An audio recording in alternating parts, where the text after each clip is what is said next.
It's good to meet you. I believe you are to be my new pupil. May I come in? I hope you're doing well today. We've got quite a lot to cover. We may be here a while, so best we get comfortable, Oh, you have a study. Perfect. And we won't be bothered, yes? My methods require an exacting focus, free from any interruptions. No one else is around. Well, that's good to hear. We'll really be able to cover a lot today then. Really get into the thick of it. Well, after you. Okay, so I understand this may be new to you, so let me go over the basics of our relationship. I am to be your private tutor. I was assigned to help you learn about, well, really anything. It's my professional duty and personal joy to help you with learning anything that you believe will serve you in life. Since life is such a broad and vague category, let me make that clearer. Nothing is off the table. Nothing.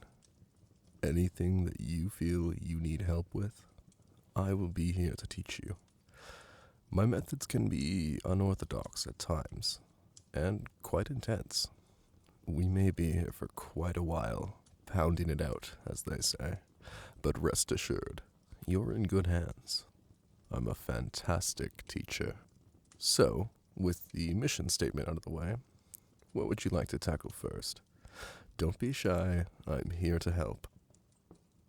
A little nervous, are we? Don't be. This is what the tutoring is for, so that whenever it happens out in the real world, you'll be ready. But I get it. It can still be intimidating to just jump right in. How about I pick the subject to start us off? Why don't you pull out your English textbook? You don't have it with you. In your locker at school. Well, that doesn't do us any good, does it? Well, not an issue. I've got my own copy that I brought with me for today. Do try to be prepared in the future. Now, you will need to be taking diligent notes, so pull out your pen and notebook, and we'll get started. You don't have those either. That's okay. It's your first day. These things can happen. Do try to be prepared in the future, however, lest I have to punish you. Oh, yes, I am serious about punishment. Like I said, my methods are unorthodox and intense. It's the best way I've found to get results out of my students. You want to be a good student for me, yes? Perfect. Well, I will let this slide today, but do take care in the future. For now, I suppose you will just have to share my supplies with me. You'll have to get closer. Come on, no need to be shy. We're going to be at this for a while, and we'll get to know each other very well. So scooch in, and let's begin. All right, what are we covering in your current curriculum? Shakespeare. Wonderful. I'm an expert. Used to be a bit of a theater kid back in high school, but don't hold it against me, yeah? So, what have you been assigned? The poem of Venus and Adonis. Right. Yes, I'm familiar. I have to admit, I'm a little surprised to see this in your curriculum. It deals with themes of love and passion. Well, less love and more lust, as we'll come to find, no doubt. Not that the power of lust should be underrated, mind you. Not in the slightest. It can be just as overwhelming, more so, even, when we are caught in its feverish throes. Truly, kingdoms have been felled over the reckless power of lust, just as Helena of Troy. But that's a story for another lesson.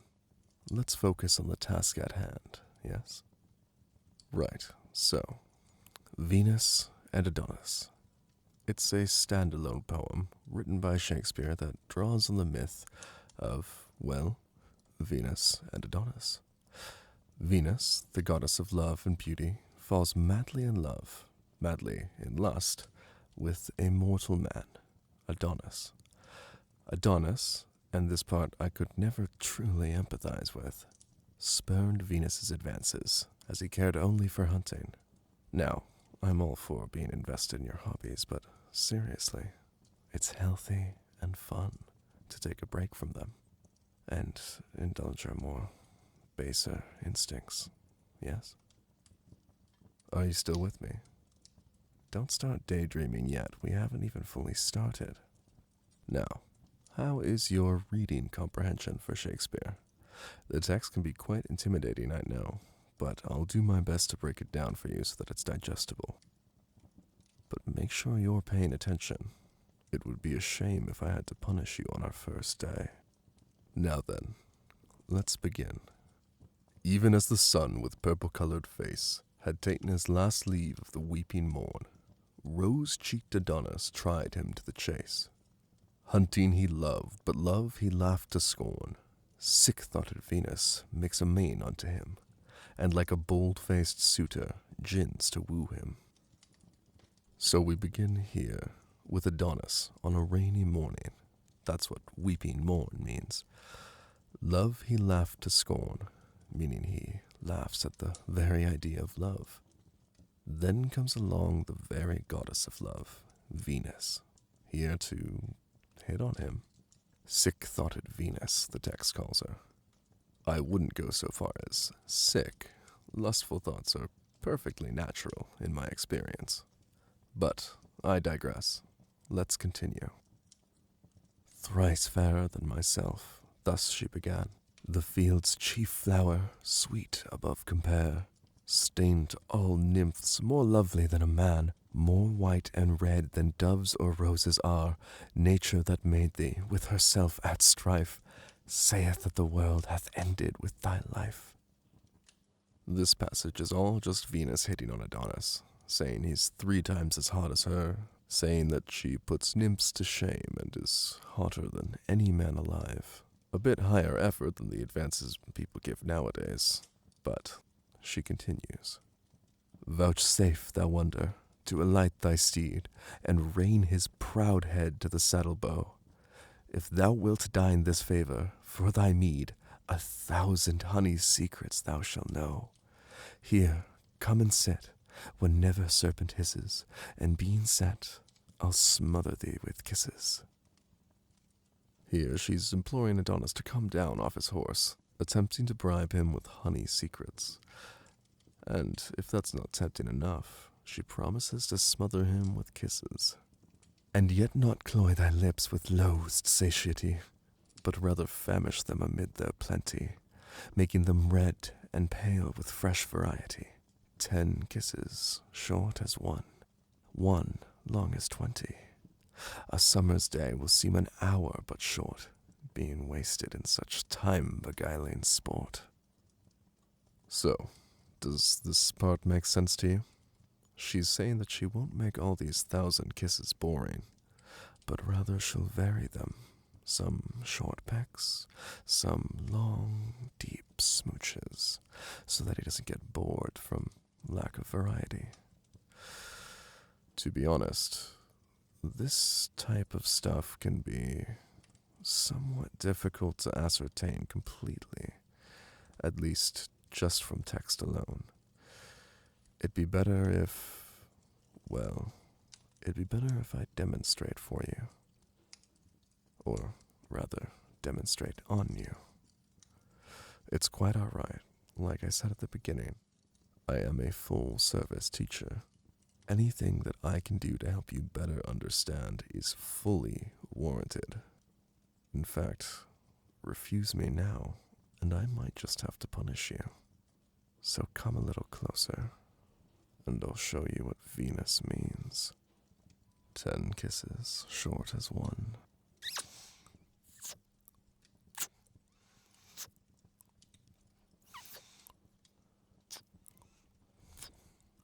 1 long as 20.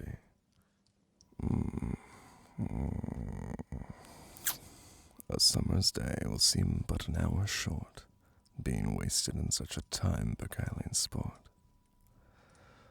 The bard sure had that right. Time goes by all too quickly in these moments. Now, do you understand what Venus was offering him? Venus understands that even something fun, done to monotonous repetition, will eventually become boring.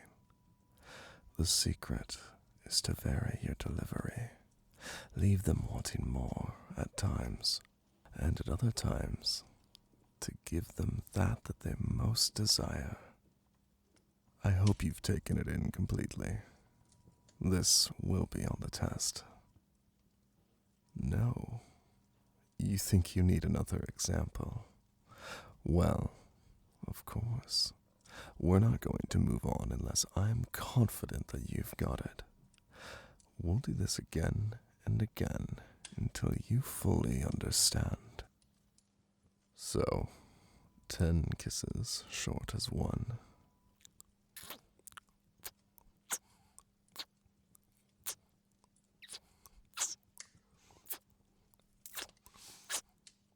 One long as 20.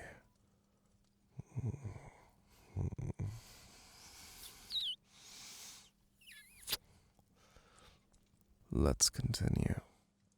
I think you'll like this next part. With this, she seethes on his sweating palm, the precedent of pith and livelihood, and trembling in her passion calls it balm. Earth's sovereign solve to do a goddess good, being so enraged desire doth lend her force, courageously to pluck him from his horse. Poor little Venus has gotten so aroused that she could not control herself any longer. So strong was her lust that she pulled Adonis from the saddle of the horse. Can you relate to Venus in this moment, my student? Sometimes our urges can make us do crazy things. Things we would never think to do on a normal day. It's important to me, for your understanding of the text, that you fully empathize with the characters in the passage. Otherwise, it's only a half understanding. Can you think of a time where you were so overcome with lust that you threw your better judgment out the window? A desire so strong you'd buck common sense just to satisfy yourself? What's wrong? What has gotten you so flustered? You can tell me anything. I'm here to help you. But if you do insist on refusing to answer, I'll have to resort to punishing you for being a poor student. So, out with it. I am your teacher, so if I say it's important, then it's incredibly important. Tell me of a time that you were so horny you'd do anything to get off. Right now, here with me, you feel what Venus felt in that moment. I must admit I am quite flattered, especially to be a turn-on for such a cute student of mine. This is good. Quite fortunate for you, as we can now examine the text in a much more practical manner. We're going to fully explore every inch of your feelings today, as well as your body. Both are necessary for a complete understanding of lust. You're going to follow my every instruction, and remember, naughty students will be punished severely. Stand up. Good. Now, I'm going to take your arms and pin them to the wall above your head. How does that make you feel? You're getting more aroused, I'm sure, with me pressing up against you, feeling my breath caress your neck. My poor little helpless student, you must be aching with desire. Feel it. Feel and so hot it might as well be pain. A pain that's only balm is my lips. A balm I won't give to you yet. No. I want you to beg for it. Go on. Plead for my touch. Debase yourself in front of me because the only thing that matters to you right now is me. Getting my lips to touch your neck. They're so close, too. But I need to hear you beg first. That's a good student.